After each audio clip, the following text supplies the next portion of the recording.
stop working at a bar if me meet you. Is it? Yeah. Bartender always look better than stripper, you know.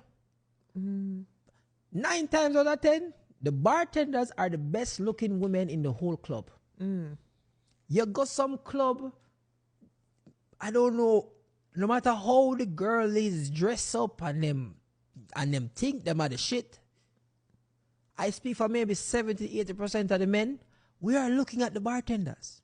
The bartenders look amazing. The bottle girls. But it's because they're untouchable, though. Maybe it's like in your psyche thing, like a psychological No, thing. them look better. Oh. Them look better. The girl them were in the club act like them are the shit. The man now look by you. We like that girl that is walking cross.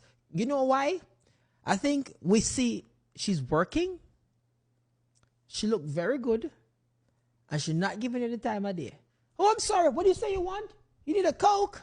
Casamigos? Reposado or Blanco? Thank you. And she shake her little body as she walk on. And now you just watch her go the whole club.